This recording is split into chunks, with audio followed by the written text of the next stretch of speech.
More Nigerian banks have reduced their monthly international spending limit on Naira cards. The banks informed their customers they were reducing the limit from $100 to either $20 or $50. And this means bank customers will not be able to use their Naira debit cards to pay for any transactions more than $20 in a month. This perhaps is an indication, according to many, that the banks struggle with scarcity of foreign exchange. So let's get talking now. Mr. Olusegun Okwande is a chairman-elect Ikeja District Society of ICANN. He's here with me live here. Thank you for your time. We appreciate you. Good morning, Frank, and good morning to viewers this morning. Yeah. So what do you make of this new development with banks and, of course, with the Forex market? You understand the volatility of foreign exchange, and these are part of the problem we've been saying before now because of the nature of where we found ourselves in the nation. Right. The nation in general, it's import dependent. Practically everything that we have are being imported. The only thing I can consider as being exported out of this country is crude oil. And when you look at the other side, even the finished product that will be beneficiary to the masses are also being imported. So this has actually put pressure on our foreign exchange. And the last few years, practically around 4 or 5 years, you have seen the level at which the foreign exchange has jumped up from, we used to have it around 190, it moved to 2 something to 300. And as we speak, is as high as close to 600, around 560, around 580, 587. So what are the factors responsible for this? You discover that there are several channels that were opened before now with the intro of the fintech. Everybody can carry out business in their closet. A lady wants to buy her hair, she pays via a Naira card and some of those things. And you ask yourself the question, where are all these debiting going? It's going to our reserves. When you are not bringing things that you can use to develop the economy, that all you're doing is just consumption. So you eat it like a normal thing and you extract it out without adding any value. And that's just the major problem why pressure has actually been put on our foreign exchange. And the bank feel that the area they need to control now is to see how to reduce those things. You need practically everything you need to talk about in area of consumption. None we are producing. It has gotten worse to the level that even some of the food we eat that are locally produced there, more are being imported into the country because of certain things that we all know, which is staring at us by the face, insecurity. You'll be shocked that foods that are processed in the southwest, in the north before now, have been processed all the way from China, another country. And what do you use to pay for this stuff? It's still the same dollar and foreign exchange. So the pressure is so much on our currency. Even though this is not the best approach, if you ask me, but you just need to give it what it takes at every point in time if you refuse to do what is needful. Because that's the question I was going to ask. I mean, how long do you continue to do this? Because to some people, it's going to put pressure on the foreign exchange market where people will not have much access to the dollar again. And then that again will have to push the demand for the black market. Yeah. So what? How much pressure do you think this will have, further have on our foreign exchange? It's going to depend.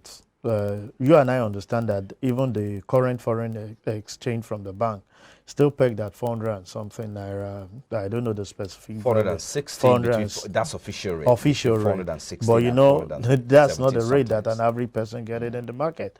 It's as high as 580, 587. It's very close to 600. So with this, what will eventually happen is that people that need to transact even legit business via their online transaction will be forced to possibly go and get a dumb account and load some of those currency, or they pay the physical. And where do you resort to is still the same black market. And that's why we have said, can we decentralize this idea of saying we have the market regulation and we have the black market. Let the demand of the law of demand and supply play its course, rather than you thinking that you're regulated. So if you have more people bringing in dollars and they know that they can sell it, there's a way this demand and supply works. You might be shocked that several people have this dollar, entrenched somewhere. They pump it into the system, knowing fully well that they have a platform at which to sell it. And somebody that needs it out there, because you have a central market, can go ahead and get it. So law of demand and supply would have been used to, work things out. But the CBN, is their wisdom, still feel that, regulating that sector. But most of the things we've been regulating have not been working. Most people hardly get this because of the bureaucratic and control mechanism from CBN. So they resort into black market, and that empowers and emboldens the black market to continue increasing. So with this, you should expect more pressure, and possibly this is what we take it off to over 600 Naira, because people definitely need this. You talked about some of the products that we import, into the country. I do know that CBN has placed, has banned, some products or sales of forex to those who import a particular kinds of product. I think some part of some products in the agri, they will have some few products where it's been banned there, and so few products. So let's look at product itself. What are we producing? What are we importing? And how do we think we can balance these two? Because yes, there are some that we are deficient of.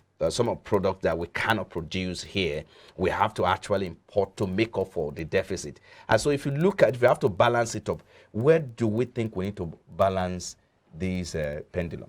Yeah, I think the area I will look at is our consumption. Basically, most of the things that we consume are being imported. You and I understand that there was a time that the federal government placed ban on foreign rice. Right. Is it actually banned completely? Do we still have it in the market? The answer is yes, because some people still have that confidence that no, I prefer imported thing beyond the local. If you take it away from the government too, what is the perspective of an average Nigerian on some of the product that we have? I've said this times with that number that those countries that we promote, they didn't just start yesterday. So many of them have these pitfalls of falling and rising. I remember those days when we have our phone. There's a particular phone that you cannot go near. But a Nigerian took it upon himself, moved out to China, produced it. At the initial stage, the phone, when it rings here, you'll be hearing at Victoria Island. And as people started hearing, giving feedback. Just because of the quality. Quality as at that time. But, it was low. Low. They started improving. They started improving. And as we speak, I think that phone stands the gap, between the high-end people and the lower. And that's practically majorly what you now see everybody doing. So what are the things that those areas of consumption, how can we control and get some of those things? Even the things we eat, those things we consume, ordinarily they are supposed to be provided for within the country.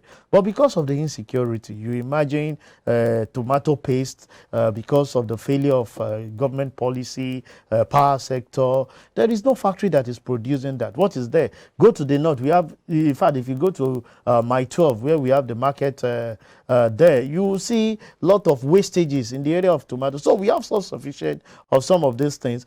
But the processing arm of it, that's where the gap is. So you discover that people had to import tomato paste, import packaged rice. We've heard that now they package gari even to come and give to us. Gari that you and I will buy all the way. Those days where we're growing, they say, give me gari jebu. Now we can't have gari jebu, locally. And then people are actually exporting those things out because people want to have a taste of that quality Gary down. So, but as we speak, those consumables are what we are importing, and it's putting pressure on us.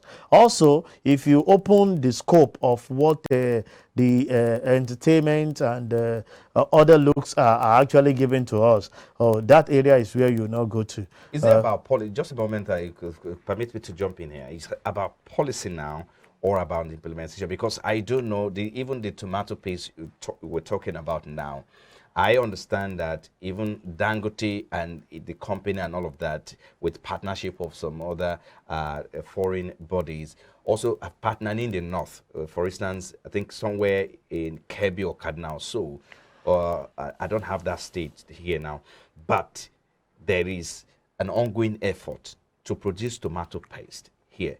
Why are we still importing? That's the question a lot of people do not understand. Is it about policy now or about implementation? Because that, of course, should make up for some of the deficit we'll see or have at the moment. Mike, if I want to tell you this for free, Nigeria are the best policy. Oh, you mean to address me by my name, Frank? Frank, Okay. if I want to give it to us, Nigeria has the best policy worldwide. The problem we keep facing is implementation of some of these things. We said it, but we don't follow to later. All right. If we do that, there is no how people will now want to go the other route. And I've asked the question, how much is our NOA, the National Orientation Agency, how much are they doing in encouraging our people to have a buy-in? If you see, go to my people in Aba, they produce quality shoes, quality suits. But as soon as you, where do they make it from? Aba, somebody get discouraged. The same Aba man will now put, Gucci and bring it to you. And you look at it, this Gucci. It's because we don't have confidence even in our product. And that's why I always say, even the followers to our problem, not only the leaders. If some of these things are discouraged by the government and you don't patronize the foreign one, you have confidence by giving feedback to the manufacturers to encourage them. I think they will adjust themselves. There are certain things that we've seen people doing locally, and with little, contribution from here and there, you see them improving on the deliverables. But because most of the time, the policies that are being provided by the government are not followed to later. Majority of them are not even lived in by example. You say, okay, we want to domesticate things. Some people will say, there was a time in this country that it was cassava bread that were eating at Aso Rock. Have we been able to sustain it? The answer is no. So you come out with policy. It's always about do what I say and don't do what I do. So the leaders themselves must be intentional about it to make sure that some of the things that needs to be fixed locally, we get those things done. Our leaders are there. Health sector. How many of them patronizes our local hospitals here? None. What do they use in paying some of the trips that they embarked on? It's not Naira. It's still the same dollar. So you are putting so much pressure on dollar because of the failure of every segment of the country. So government should be intentional about it to make sure that they fix some of the areas that we are lacking. Health, education, power, and even some of the things that we consume. And I can assure you if some of these things are fixed. I can't get the figure. What we roll out on educational fees annually to countries like US, Canada, Australia, name them. People wants to, let me use the language a young man would do. They want to japa. They want to just leave the country. If you put all those accumulated funds that people used to pay their school fees out there, where the dollars are, an average struggling middle class parent is putting together to pay the fees, and you use that to pay our local school fees. If our educational sector is fine, you can see that we'll get relief. Rather than traveling to US, UK for your medical checkup, you go to either a private hospital or a public one in the country, you pay in Naira. So you discover that there will be so much reduction in the pressure that you put on it. But as we speak, the country, the businesses are not moving in the right direction, and we'll continue to get more of this by increasing, the foreign exchange as we have. And CBN, in their own little way, will only stiffen the neck in the area that they feel they need to do. I think we need to quickly take a break now, but when we come back, we'll look at the area of CBN stopping the sales of forex to bureau de change. Last year, has that worked? Maybe you give us your assessment of that, and looking at the fact that some of these policies, again, the CBN is saying that they are also going to stop the same policy by the end of 2022. I think these are some of the things we need to look at when we come back from this break. You're also watching Business Breakfast. We'll take a moment now. We'll be back. Please stay with us.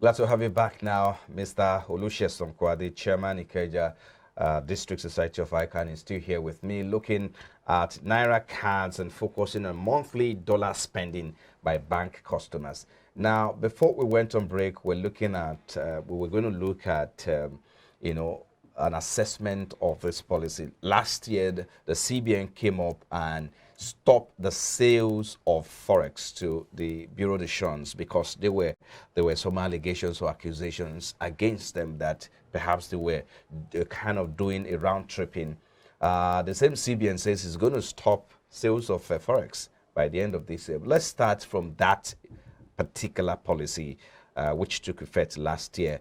Has it really, implemented the purpose which it was started in the first place? Yeah, I think... Has he addressed that challenge of scarcity of dollar, forex crisis? That's why it was actually, initiated. Yeah, I think it addressed it, I would say, a bit, in the sense that with that policy, if that was not introduced, then maybe we would have seen dollar rise to the level of maybe 700 to 800. But because within the CBN, they are not getting that supply, but they still have the patronage of the masses. So an average person that travels or has some things to do because he knows he can make more margin, prefers to deal with the black market rather than keeping some of those funds, even with the local bank, for them to make use of. So it's something that we feel that is still not yet balanced. Right. The citizens should be able to have confidence. The only legit people that you're supposed to transact business with when it comes to that should be your bank, if the window is clear for you to operate some of those things. But because everybody wants to maximize the gain that is in everything that we do, you see them patronizing more. And that's why even up till now, though they have put a peg on what the bureau de change can get, but they still have the market. That's where people still run to, and they still meet the demand of an average person that require their services. So it has actually controlled it a bit by, blocking the leakages from CBN side, because there was an allegation that there was round tripping, and they were doing that in collaboration with between the bank officials and CBN to do round tripping. But that we've been able to cut off. But that of the populace, they still have their patronage, and that's why we've said, if you want to continue that, let's liberalize it, let's open it, let the law of demand and supply play their role, and we will know that this is the actual cost of this dollar against Naira against dollar. Okay, just before I move on to the next question, some people believe that if you actually allow the law of demand and supply to play, probably you may be shooting yourself in the leg, given the fact that even structurally, fundamentally, that the country has not even been able to address some fundamental economic challenges as well. These are issues, of course. Yeah, they are. But whatever anyhow you want to look about into that particular topic, you test the water with it. Out, you might feel it will not, but eventually come out to be the best policy. But we are always skeptical, and in life, there's always positive and negative aspects to everything, every decision you make. But you should be able to have some stronger. You can't continue doing the same thing and expect different result. We have been going this route for several years, but it's not improving the loss. It's rather compounding it. So why not try the other alternative? It might start, a bit difficult. Let me give an example of the telecom sector. It used to be about Nitel, and well, there was monopoly of this thing. But we brought in other people. At the beginning, it was skyrocketing. I remember when I bought my first line, it was as much as 30-something thousand. Just the line alone. But as we speak, the line is as good as free, because there was this demand and supply and competition between those people. That might not be obtainable, saying you want to compete with CBN, but open the market so that everybody now knows that I can pump in this, I can do this, I have other alternative of getting some of this thing on. At the beginning, you might have a sharp increase, but on the long run, I think it will be more beneficiary than we saying we are regulating and that thing refuse to be regulated. The CBN is also planning to shut that window as it is now, making the bank the sole, source where people can go to source their dollars. But as it is now, it's planning to stop the same sales of forex to, the banks by the end of the year. Isn't this like going back, to the same status quo where we left? Well, how do you think it will? I've not read in details, but to me, you are trying to monopolize that particular business, and it has not worked for us. We've seen that even in the energy sector. They will tell you that federal government is so important of this. So everything that is being solely carried out by the government has not worked out the way it's always been planned. So them asking that there will be the source, financial institution selling dollar, how much of it do you have the structure to accommodate this? That's the question we should ask to put pressure. As we speak, going through the bank to the CBN. Right. It's not the bank that's even saying it. It's just a channel. The bank is a channel for you to get those things from CBN. So now, do you have the structure to accommodate, all the shocks from the different banks, all other agencies that we're talking? As far as I'm concerned, I don't think we have that structure on ground. And building it between now and December, the visibility of it, I doubt. Perhaps we may have to wait for them to come up with a new structure. But as it stands now, the CBN has not really, come up with what they are going to do if they shut that window. But let's assume the window is shut today. Would it make any difference at all? I mean, what change do you think it will bring into the forex market? To me, from my perspective, is personal. It's going to worsen the case. I feel when you liberalize a business or anything you're doing, and you put the right control mechanism in place for the player in that sector, you have it more, because the consumer, the end users, have several options, and that put every player in that particular market, it will guide you that I must do the best, because the consumers determine whether I'll be in business or not. But situation where you monopolize it, and the only area where I can source for such product is just via one person, I can think within myself that I'm doing my best, and I'm not actually giving my best, because nobody is competing with us. So for me, personal, I think CBN, in their wisdom, feeling that they will be able to checkmate the activities that is going on, we actually compound more problem. They should be we should take them for what they are known for. Regulators, put the right policy in place, try to create the control mechanism to tighten and lock up the leakages, and let's see what breaks. But you must open the market. Right. Let have players, let the consumer have options. If I know that, take for example, in your field, I have about 1, 2, 3, 4 of you that I feel I can consult for a particular thing. You want to give in your best. You want to what best.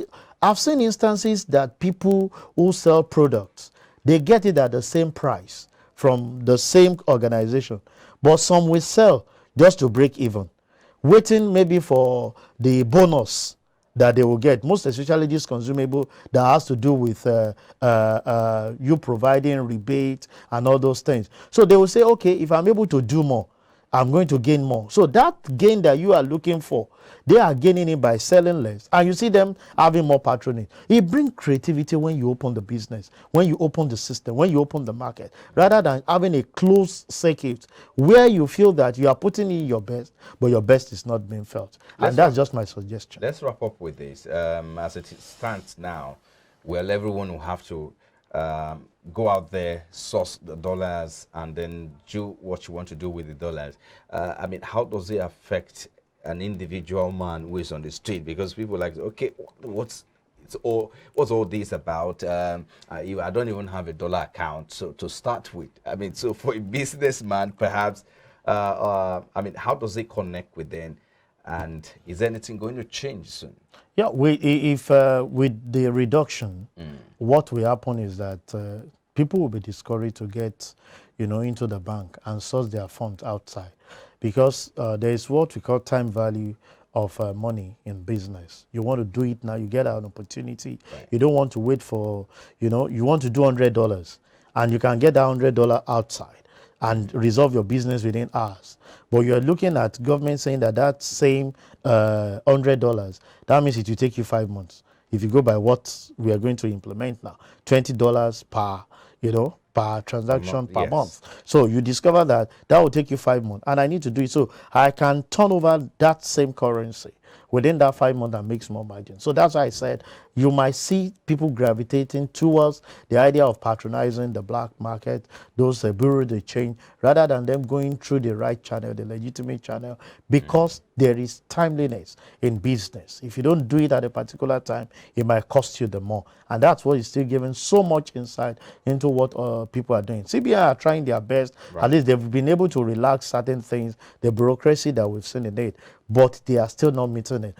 Otherwise, if they are meeting it, if there is no demand from the bureau de change, if it has dropped drastically, the next thing you see is that there will be free fall. If you have so much at hand, you look for a way to discharge it at the lowest possible cost, right, for you to just get something out of it. But because they still have that patronage, even with all the policies that things keeps going up and up. So I feel liberalizing the market and allowing the demand and supply to play a role is just the way forward. I think we should leave it there. Thank you so much, Mr. Olusegun Kwande. He's the chairman, Ikeja District Society of ICANN. Thank you again for coming.